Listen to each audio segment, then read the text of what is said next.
felt like they deserved more. Goodluck Ebere, Jonathan the people around him, they were stealing money. They were stealing, they were buying properties. They were buying cars. Jonathan hated the poor people. He cannot even protect the people from Boko Haram.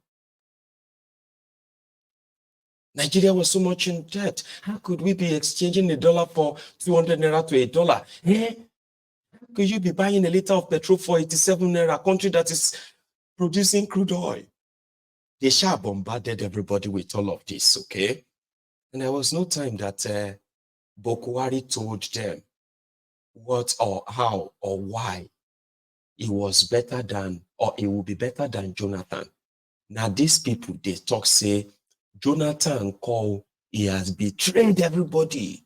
They kidnap school children, how dare you? Nigeria is, in order of Dasha. Buhari didn't tell them why it was better. They did not care to ask. They just felt like nobody can ever be poorer or worse than Goodluck Ebere Jonathan. Then they started borrowing when they took or captured Nigeria. They started borrowing money. And then they started putting the generations yet unborn in debt repayment poverty. It got so worse that the IMF, the World Bank, they were advising Buhari. They were giving them money, so much money left, right, and center. But they were telling them to go and devalue Nigeria Naira. They even advised them to go and float Nigeria Naira. All these advices Buhari followed, and they gave him money. Nigeria debts crossed over $100 billion right now. Nigeria debt is over 100 trillion naira. And there is nothing to show for it.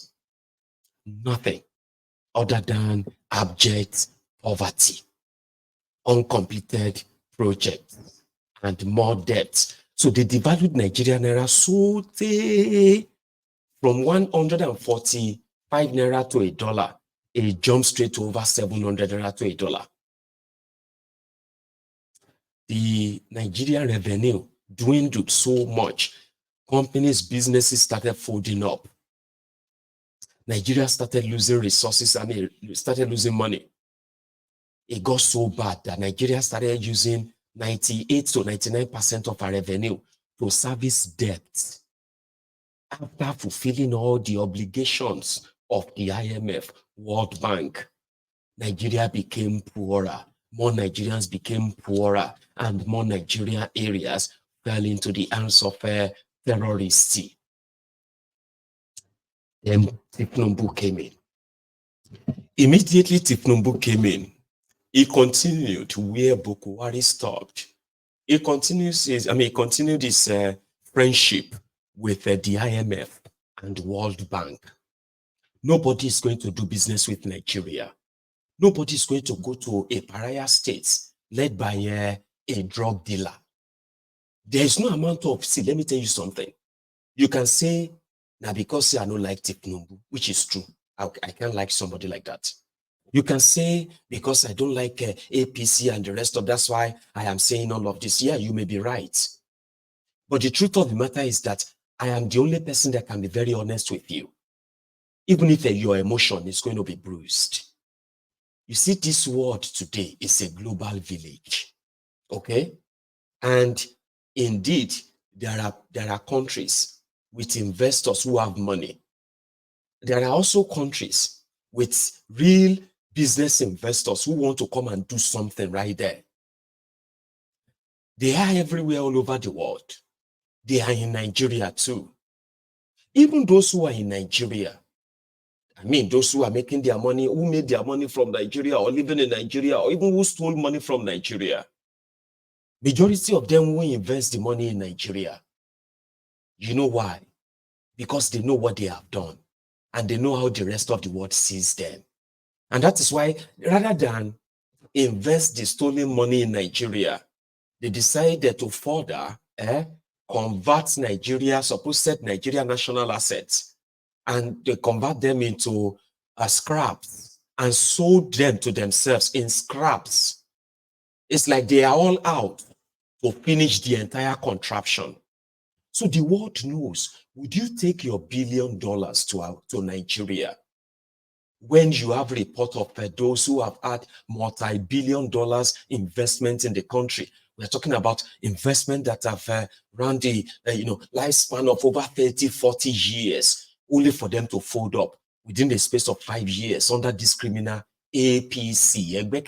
That never really told you or promised you anything in particular other than that you should hit on Goodluck Ebele Jonathan. Now, everything they accused Goodluck Ebele Jonathan of, they have done worse of them.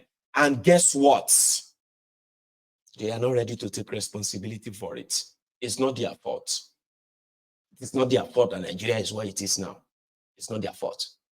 If to say PDP, 16 years of PDP, if to say they have built Nigeria, the APC will need to come and build. That's what they are saying now. They will never take. And that's why I told you, I've said this many times. So we know them. I do know them very well. You should know them too very well. Okay? They are out to finish you. And they will do it again and again and again and again until you are finished. Or you stop them. If you don't stop them, they will never stop. I mean, never. They will do worse. And you will read about it. You will feel it. You will suffer it. If you don't stop them, they won't stop. And that is why you have to understand what they are up to. Tinubu came in and he said he would continue from where Buhari stopped. Where did Buhari stop? Buhari ensured that the supposed employers of labor, businesses in Nigeria, they continue to suffer and die. And there is no real focus on them to help them. No. Okay? So, Tinubu continued. He listened to the IMF, World Bank. He's been saying it repeatedly, confidently. And the IMF and World Bank, they also said it publicly. That yes, we advised Tinubu. They said they told him that 420 billion naira every month on subsidy that Buhari's government was paying was not sustainable. Tinubu should remove it, or else Nigeria was going to collapse. And Tinubu listened to them. He removed it. Nigeria economy collapsed. Then they said, oh, no, don't worry, it's not like that. It is reform. Tinubu's reform is the reason why you are doing baby work. I mean, you are doing labor pain. IMF continued to utter that. And then, in order to save Tinubu, since Nigerians have become so poor and destitute, now only population they get, which is also fake. Look at me very well. They continue to tell the world and their partners like World Bank and all of these guys who have interest in Nigeria, they continue to help us tell the world that Nigeria and they are over 200 million people. But what they are not telling the whole world is that nobody has actually counted anybody in Nigeria. Nobody. And whenever you hear Nigeria doing counting, census, they are not counting because they want to do development. Politicians are counting because the final figure will determine how much money you are going to get monthly in your state and your local government. Do you understand? When Nigeria says they want to do census, count people, they don't count people scientifically. They forge the number like their elections. Do you understand? They forged the number. Nigeria is a country that publicly said 98.5 million people, nearly 100 million people registered to vote in their elections. It is also the same people who said they shared over 90 million voters cards to to voters, election came. There is no 90 million registered voters anywhere because it is fake, cooked numbers. And that is why when politicians in Nigeria say they want to develop, they are not developing anything. It's just a fluke or fake.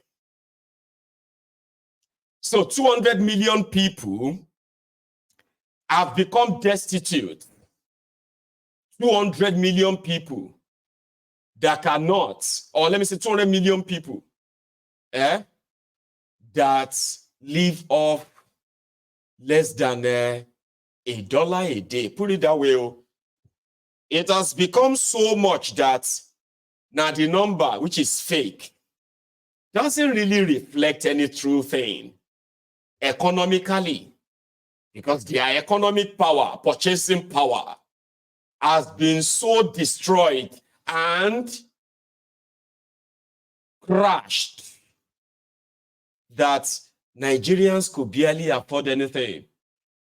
Listen, Nigerians spend money, and you see them everywhere and say, Nigerians are rich. Nigerians are rich. You see all the lifestyle, of course. But do you want to know something?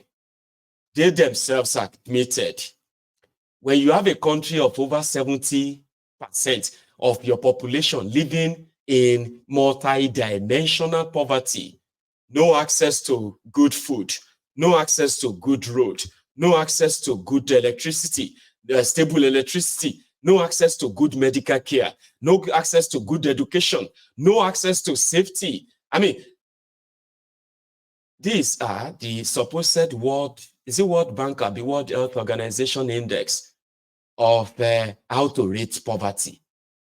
145 million Nigerians are reported to be living in multi-dimensional poverty. 40 million of them are mad. By the way, initially they said over 78 million of them are mad. They have mental health problem. The hardship that individual people faces in Nigeria, the chunk of them that you barely see, those you see their videos that look like, they look like head that seems like, a stream of head. When they are trying to show you their campaigns and all that, right? Those are the populations that lives in the extreme and abject poverty. The ones that could barely feed for real. They exist and there are many and more are falling into that. So tell me the usefulness of that population. A population that is not economically viable. A population that is economically poor. In China, for example, I mean, in the last 10 years, they pride themselves of having lifted over 100 million Chinese out of poverty. When we say poverty, no, they're there. But these are 100 million people living in abject backwater poverty 10 years ago. And today, they are no longer there. In India, over 1.5 or so billion people living in India. Baba, they themselves, their own economy. Poverty, they deal massively. We are talking about billion, not you and your fake 200 million. Billion, confirmed billion. Where their own economy, like that of Nigeria, 10 years ago, it was rated to be around 700 billion US dollars valuation for over 1 billion, making India one of the poorest nations on earth. In fact, India was the poorest nation on earth 10 years ago. Today, the Indian economy has crossed over 3 trillion US dollars now. That is the base of their economy. They are projecting them that they are going to cross over, over 100 million in under 10 years. More people have been lifted out of poverty, physically, seen, done in Nigeria. Oh, lies. No thanks to IMF and World Bank that these rogues have always been listening to. What do you think they have in stock? Go devaluate your currency. Go make your people poor. Your currency has no real value. For the past, for the past 6 weeks, the Central Bank Governor of Nigeria, Oduduwa Emefiole Kadobi, had been doing his abracadabra, and he has been paying well the bubu sellers to continue to amplify what is so artificial that the people who are the victims of this ruined country are trying to now speak for them. Let us be positive for a while. Are you not happy that the Nigerian Naira is crashing? I mean, Nigerian Naira is gaining back. Are you not happy that the dollar is crashing? I will be happy if this crash of the dollar in Nigeria is coming from the back of improved production in Nigeria, improved electricity generation and distribution, something physical, something traceable, something measurable. Not these make-up lies that we have also deflated many times on this platform. I did my best. I just had to look bad to a lot of people, just trying to tell them the truth. This whole thing that having to take dollars here and there and give the dollars to say, oh, we want to make, the forex market in Nigeria very much like a liquid. We need to create liquidity. All this nonsense English, right? It's all rubbish. Liquidity, the mean is that the free flow. That is to say, if I want pound sterling and I have Naira, I should be able to walk straight into the bank and say, I need a pound sterling. I need a 1,000 pound sterling, and they'll tell me how much it is. And I'll pay them in Naira and get the pound sterling. What I do with it is not about this business. As long as the dollars and the pound sterlings are readily available and legally available, that's what you call liquidity. I mean, let me give you an example. I'll keep showing you an example, because in Nigeria, they said some people, they are keeping the dollars. That is why dollar is scarce. They said of some people, they are keeping their dollars, or they are buying dollars so that they want to sell the dollar when the dollar is expensive. But dollar is just like every other money. If you can keep Naira, your Naira that you spend every day in Nigeria, you can keep dollars too. You can keep pound sterlings too. You can keep all of that, especially if you are somebody who travels.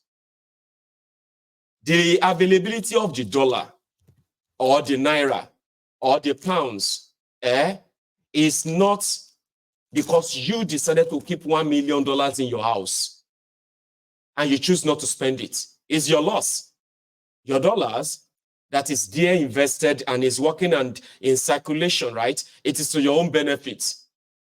But if you choose to keep it away, the American government, the UK government can say, oh, the reason why we don't have dollars in the UK is because some people are keeping their dollars away from the public. But these are the normal rhetorics in Nigeria. Even economists, is supposed educated Olori Brukus from Nigeria, they continue to make it so too. But the real people who actually steals your dollars, they are not making the dollar liquidity enough or liquid enough for those who are transacting in it. Is this right? The politicians, the state governors, once they get their dollar, once they get their monthly allocation in Naira, the corrupt system, corrupt central bank, and the corrupt banking system in Nigeria, they are ready. They won't make the dollars available to those who are really transacting with it. I'm talking about those importers and real businessmen. They have to bring services, goods and services into Nigeria. So they have to go and, they have to go and beg for it and pay through their noses for it. But the people, the main people who are like hoarding your dollars, the ones that are taking the chunk of it in billions as they are coming in, the politicians and their central bank friends and their fellow bank friends, they are joining all of us to say, now because say you keep $200 or you keep $500 or you have $1,000 somewhere, that is why Nigeria is not, that's why dollars is expensive in Nigeria. Let me show you this. Look at this, I'll keep showing you, right? Just look at this money here. I got sprayed this money. I got sprayed these dollars, right? 2 years ago now. Almost 2 years ago now. This was when we're doing the naming for Yewande, my daughter, right? Here in Glasgow. For some reason, I've not had any reason or any chance to spend it. But it has been here for almost 2 years. And that never really caused dollar scarcity in the UK. But yeah, again, they are the people who take the tranches of all this money. But when they want to make you feel responsible for their own crime, they turn to you and say, why are you keeping your dollar? Instead of you to spend it, instead of you to this or that. But yeah, it has nothing to do with that. Because dollars can naturally flow into Nigeria like every other currencies. If you have something to sell to them, if you actually have something to trade with them. So what would they need? Because you are dealing, your country is dealing or trading in Naira, right? So, and you have the good that they need. They will pay you. They will bring their currencies to you. Change their currencies to Naira so that they can be able to transact in your country. That is the job of the central bank of the country. And you see the flow, like they said, right? Liquidity and all of that. If they themselves chooses not to continue their round tripping, the back end, their deals, and other lies that they use in taking those foreign currencies from your own treasury. So they blame you for it. Then when they want to sort of destroy that Naira further, they go borrowing. When they go borrowing, you go sorrowing. Is that not what happened? You go sorrowing. What is sorrowing? Inflation, what do you call it? High exchange rates, high cost of living. All of them will fall into the trap of indebtedness. Countries that can't pay our debts, but they are still getting more money from the World Bank. Nigeria has a budget of, listen to this, Tinubu submitted a budget of 25 trillion naira. They hid the rest away from the public. The Senate of Nigeria passed the budget of 28.5 trillion naira. 28.5 trillion naira, Nigeria no get 28 naira for accounts.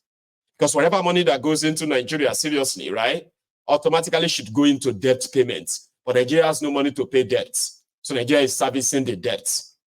Since they have no money to fund their budgets, ladies and gentlemen, IMF, World Bank, that told them to remove subsidy, are willing to give them some money. Oh yeah, come here, 1 billion here, 2 billion there, 1.5 billion here, 3 billion there, and then go on and devalue your currencies. Tell your people that, they just have to endure this austerity, but you need this money to fund the budget. Baba, from that same shitey budget, criminal budgets, and they call it renewed hope budget, which we all know is a renewed shege budget. Inside that budget, it has been exposed, ladies and gentlemen, right, that over 7 trillion of the budget are going to be 7 trillion naira will be spent on non-existing projects at all. You know it. At least you know it. Don't pretend. I said it here.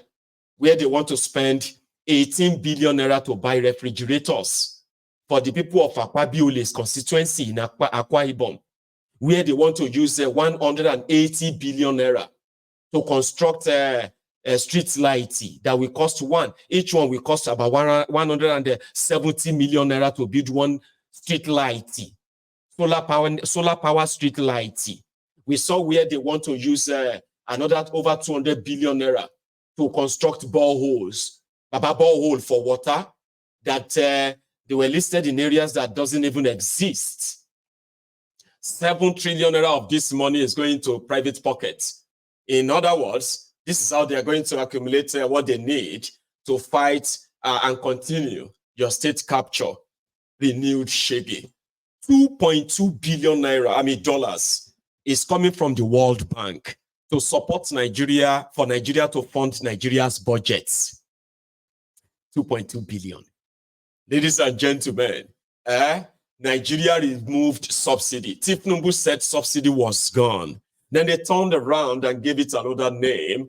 And recently, and repeatedly so, a lot of people have come out, including those who are the oil marketers in Nigeria. They've come out to say, in case if you don't know, yes, they told you subsidy was gone, but it wasn't. Because right now, even El Rufai also came out just recently a member of APC, Egbekegbe, and you know what he said? El Rufaya reminded all of us that if you are still blind, then it is your choice. If you choose to be ignorant, then it is your own choosing too. When they were paying subsidy, they were paying 450 billion naira, or sorry, 420 billion naira monthly for the Nigerian subsidy every month under Buhari. And this was when you were buying a liter of petroleum for 167 or 165 naira per liter, right?